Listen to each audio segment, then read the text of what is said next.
Okay, so black guy in New York City, Jordan Neely was killed last week, I believe. And it's unfortunate. Every single time I talk about something like this, I say it with a heavy heart because the loss of life in any capacity, especially when it's at the hands of another person, whether it was just or unjust, is never something to just kind of brush over, even though that's how the media works, where they'll talk about it for 2 days and then they'll move on as if nothing ever happened. But he was choked to death in New York City on a subway by this white guy. And of course, because the guy is white, it has pitted the world against each other once again, at least America. Because this event just can't stand on its own, it has to have a racial element to it because that's how we operate. This man, this white man, chokes out this black man on a train, and the narrative is that, well, he's white and Jordan Neely was black, so that's why he choked him out. Or he's white, that's why he doesn't have any charges brought against him at the moment. Now, everything that's known at this point is that Jordan Neely was like homeless, but he liked to dance on the subway as Michael Jackson. And this other guy, this white guy, was 24 on the subway going somewhere, but he's like ex-military guy or something like that. And what was reported is that Jordan Neely was being like erratic on the subway. He has had a history of mental health issues. I think they said he had like over 40-something arrests. I think one of them was for him punching like a 67-year-old lady in the face. And I don't bring that up to like shame him because the two situations, that and this, they're separate. I'm just saying that he's had a history of erratic behavior. So as of what we know is he was doing something erratic. People on the subway maybe felt unsafe. And then this white man steps in, and he was also assisted by a black man in terms of restraining him. Now, once again, the races shouldn't matter, but that's like the focal point of this story. So unfortunately, we'll roll with it for the time being, but he puts him in a chokehold and chokes him out. Now, unfortunately, he ends up choking him to death, right? And as for my interpretation of it, I'm kind of in the middle. I don't just say that to abstain from giving a hard stance on this issue, but I have empathy for this individual. As I said earlier, any loss of life is tragic in my eyes, particularly if it's not due to natural causes or something like that. I mean, we're all going to go at some point, but I'm not a fan of when it's at the hands of somebody else, especially in an instance where it could have been prevented. So I empathize in that regard. But at the same time, if you feel threatened, you have the right to defend yourself and those around you. And sometimes unforeseen things happen. I don't think that this man meant to kill Jordan Neely. I don't think he looked at him and said, hey, I'm a white man and this is a black man. Let me go kill him. I think he meant to restrain him, and he unfortunately died in the process of this chokehold. Now, this isn't meant to, like I said, give a hard take on, oh my goodness, this was racist, or no, this was straight up self-defense and all these people protesting are just tripping. I'm not here to say that because, like I said, I see both sides, and I think the situation as a whole is just unfortunate.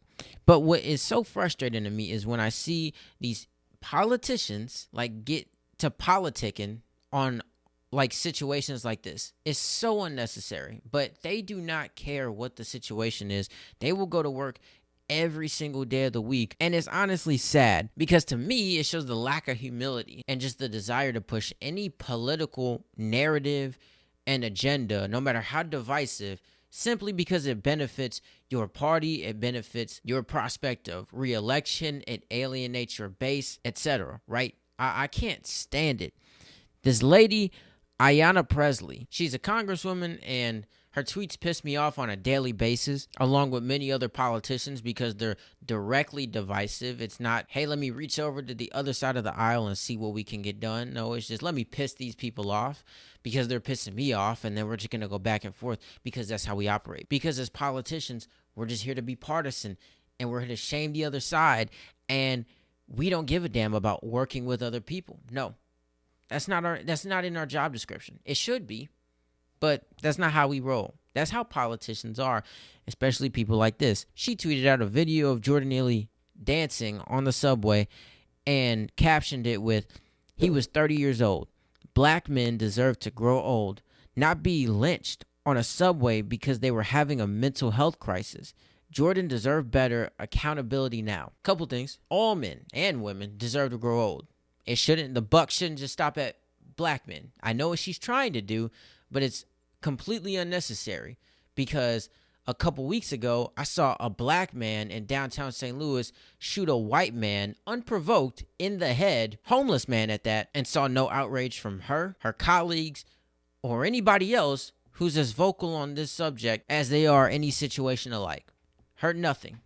Not a tweet, not a post, not a protest, not a nothing. So all men deserve to grow old.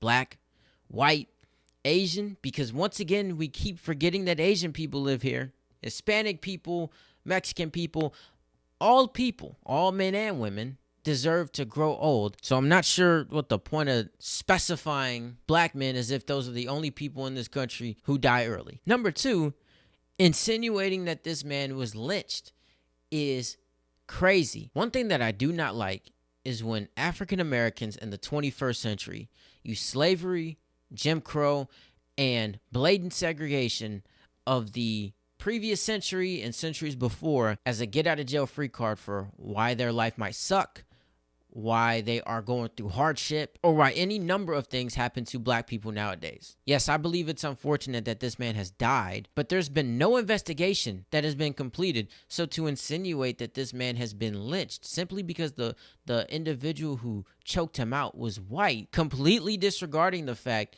that, according to those in attendance on the subway, that he was acting erratic, is completely crazy to me. Because once again, the same people who hate the concept of being judged by the color of their skin and racism being brought up left and right are the main ones who perpetuate it. They're the ones who keep it alive. This can't just be an isolated incident where someone choked someone else out. Now we got to do an investigation to see what the intent was. No, this was a white man who choked out a black man. Therefore, the black man was lynched. Are you kidding me right now? Because if I recall any of the lynchings I've seen in documentaries or read about in books, I recall a bunch of people taking blacks and tying ropes around their necks and hanging them from trees and leaving them there, taking pictures of them, doing all this crazy stuff. That's a lynching. Choking somebody out because they were behaving erratically, and it unfortunately results in his death, which I don't believe that was the intent.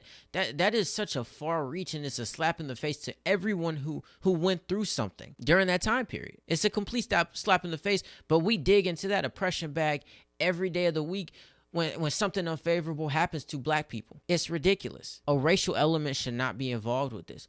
It should not. It's unfortunate. Yes, an investigation needs to be conducted, because it's not as cut and dry as this white man just grabbed this black dude because he was bored and decided to kill him. No, this is a situation that needs to be investigated. And once that is complete, okay, you have your findings and then you move on from there. And how fitting of a politician to mention a mental health crisis. Yeah, we have one. Guess who's enabling the mental health crisis? Politicians. Politicians like Ayanna Pressley and all of her colleagues. I don't care what side of the aisle they're on. Yeah, America's mentally ill, and instead of trying to fix it, no, we alienate it. We affirm it. People who have mental illness in this country, they are affirmed, because if you tell them straight up that, hey, you got problems, oh, we don't want to hurt their feelings. We don't want to make them sad. Everyone has a new feeling nowadays, so we got to be careful about how we talk to people. You try to talk about it on the internet. You try to tell people at scale, and guess what? Your content gets flagged or it gets pulled down for being hateful or for being mean or for all this other crap. So how fitting of a politician to talk about there being a mental health crisis in this country. Yeah, you guys are the ones affirming it. It's ridiculous how these people behave, but that's a part of their job, right? That's what they do. They're not in there to solve problems. No, they're in there to get elected and reap the benefits of being an elected official. That's it. They pose as if they actually care about these problems. No, because this story is going to wash over in a couple days, and all the people who have protested, chanting homeless lives matter, black lives matter, we're going to tear up New York if something doesn't change, or crazy people tweeting out this stuff like this, they're going to forget about it, and then they're going to move on to something else. And it's going to be as if this never happened. This is unfortunate. My condolences to Jordan Neely, because he is a human being at the end of the day. That doesn't mean that you condone any of the crimes that he has committed before. That doesn't mean that you subscribe to his erratic behavior that led to this altercation, but he is a human being at the end of the day. And shout out to anybody who steps up to offer assistance or to help those around them if they feel like they're threatened or endangered, right? That should be acknowledged as well. But then after that, people need to take a step back and allow an investigation to ensue to determine if this individual who choked him out is going to have charges pressed against him or not. That's where it's at right now, and nobody knows. So people need to stop jumping the gun to try to call people this or paint the situation out to be that. It's ridiculous. Morgan Freeman said it best. If you want to quote unquote end racism, stop talking about it. That doesn't mean it's actually going to go away, but you can't be certain that everything is racist and then look around and say, I wonder why racism is still around. I wonder why. I mean, because you won't shut up about it. Everything is racist now. Everything. The word doesn't even have meaning anymore. So, yeah, it's unfortunate. Like I said, my heart goes out to this individual and his family. But for the love of God, please let the proceedings just go forth. Now, everything is racist, people. Some things just happen. Even if it's unfortunate, they just do. And that's life.